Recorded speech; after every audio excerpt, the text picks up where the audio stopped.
voice. Move by the light, make a choice. Listen to my voice. I got something to say. This is your Resolve to Read daily reading. It's June 14th, and we're reading from the books of 2 Kings and 2 Chronicles. In Judah, Jehoiada chose 2 wives for himself, and he had sons and daughters. Sometime later, Joash decided to restore the temple of Yahuwah. Joash said to the priest, "Collect all the money that is brought and sacred offerings to the temple of Yahuwah, the money collected in the census, the money received from personal vows, and the money brought voluntarily to the temple. Let every priest receive the money from one of the treasurers, and let it be used to repair whatever damage is found in the temple." He called together the priests and Levites and said to them, "Go to the towns of Judah and collect the money due annually from all Israel to repair the temple of your God. Do it now." But the Levites did not act at once. In Israel. In those days, Yahuwah began to reduce the size of Israel. Hazael overpowered the Israelites throughout their territory, east of the Jordan, in all the land of Gilead, the region of Gad, Reuben, and Manasseh, from Aroer by the Arnon Gorge through Gilead to Bashan. As for the other events of Jehu's reign, all he did, and all his achievements, are they not written in the book of the annals of the kings of Israel? Jehu rested with his fathers and was buried in Samaria. The time that Jehu reigned over Israel in Samaria was 28 years. And Jehoahaz, his son, succeeded him as king. In the 23rd year of Joash, son of Ahaziah, king of Judah, Jehoahaz, son of Jehu, became king of Israel in Samaria, and he reigned 17 years.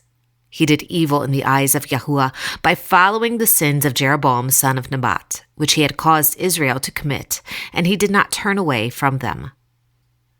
In Judah. But by the 23rd year of King Joash, the priests still had not repaired the temple. Therefore, the king summoned Jehoiada, chief priest, and said to him, "Why haven't you required the Levites to bring in from Judah and Jerusalem the tax imposed by Moses, the servant of Yahuwah, and by the assembly of Israel for the tent of the testimony?" Now, the sons of that wicked woman Athaliah had broken into the temple of God and had used even its sacred objects for the Baals. Therefore, King Joash summoned Jehoiada the priest and the other priests and asked them, "Why aren't you repairing the damage done to the temple? Take no more money from your treasurers, but hand it over for repairing the temple."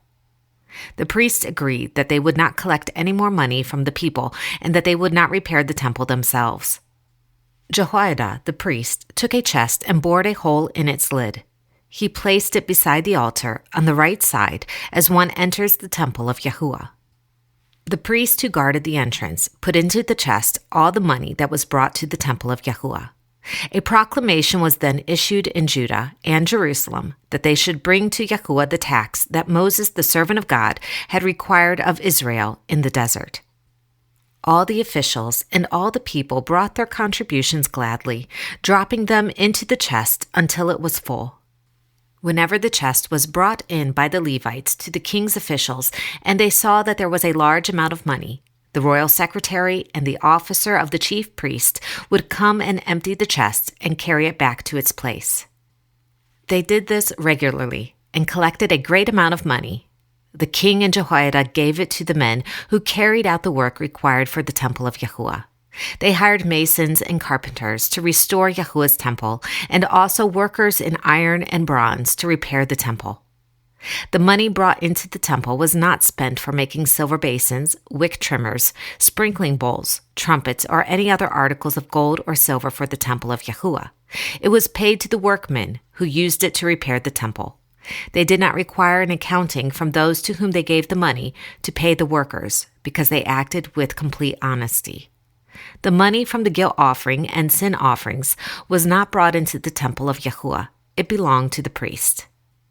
The men in charge of the work were diligent, and the repairs progressed under them. They rebuilt the temple of God according to its original design and reinforced it. When they had finished, they brought the rest of the money to the king and Jehoiada. and with it were made articles for Yahuwah's temple, articles for the service and for the burnt offerings, and also dishes and other objects of gold and silver. As long as Jehoiada lived, burnt offerings were presented continually in the temple of Yahuwah. Now, Jehoiada was old and full of years, and he died at the age of 130. He was buried with the kings in the city of David because of the good he had done in Israel for God and his temple. After the death of Jehoiada, the officials of Judah came and paid homage to the king, and he listened to them. They abandoned the temple of Yahuwah, the God of their fathers, and worshipped Asherah poles and idols. Because of their guilt, God's anger came upon Judah and Jerusalem. Although Yahuwah sent prophets to the people to bring them back to him, and though they testified against them, they would not listen. Then the Spirit of God came upon Zechariah, son of Jehoiada, the priest. He stood before the people and said, "This is what God says. Why do you disobey Yahuwah's commands? You will not prosper, because you have forsaken Yahuwah. He has forsaken you." But they plotted against him, and by order of the king, they stoned him to death in the courtyard of Yahuwah's temple. King Joash did not remember the kindness Zechariah's father Jehoiada had shown him, but killed his son, who said as he lay dying, "May Yahuwah see this and call you to account." In Israel. So Yahuwah's anger burned against Israel, and for a long time he kept them under the power of Hazael, king of Aram, and Ben-Hadad, his son. Then Jehoahaz sought Yahuwah's favor, and Yahuwah listened to him, for he saw how severely the king of Aram was oppressing Israel. Nothing had been left of the army of Jehoahaz except 50 horsemen, 10 chariots, and 10,000 foot soldiers, for the king of Aram had destroyed the rest and made them like the dust at threshing time. In Judah. At the turn of the year, the army of Aram marched against Joash. It invaded Judah and Jerusalem and killed all the leaders of the people. They sent all the plunder to their king in Damascus. Although the Aramean army had come with only a few men, Yahuwah delivered into their hands a much larger army. Because Judah had forsaken Yahuwah, the God of their fathers, judgment was executed on Joash. About this time, Hazael, king of Aram, went up and attacked Gath and captured it. Then he turned to attack Jerusalem.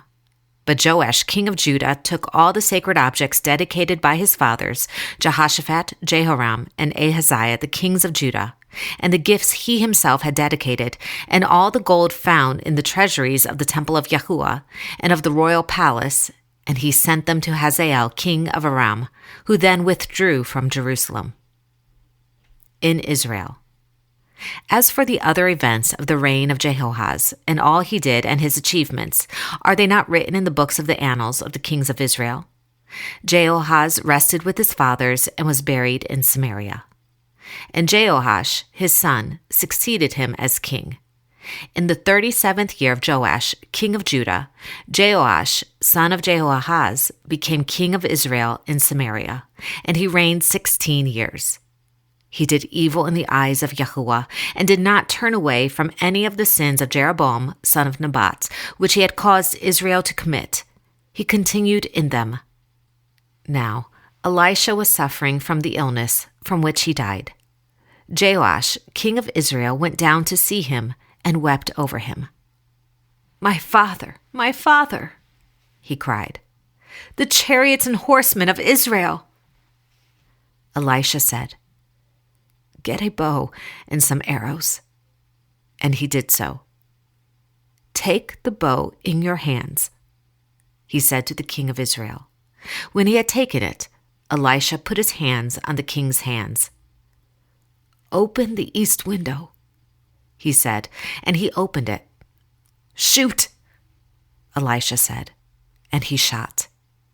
"Yahuwah's arrow of victory, the arrow of victory over Aram," Elisha declared. "You will completely destroy the Arameans at Aphek." Then he said, "Take the arrows." And the king took them. Elisha said to him, "Strike the ground." He struck it 3 times, and stopped.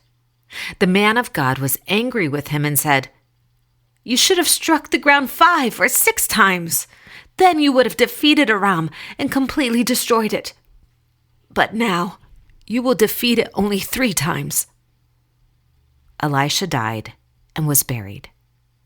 In Judah, his officials conspired against him and assassinated him at Beth Millo on the road down to Sila. When the Arameans withdrew, they left Joash severely wounded. His officials conspired against him for murdering the son of Jehoiada the priest, and they killed him in his bed.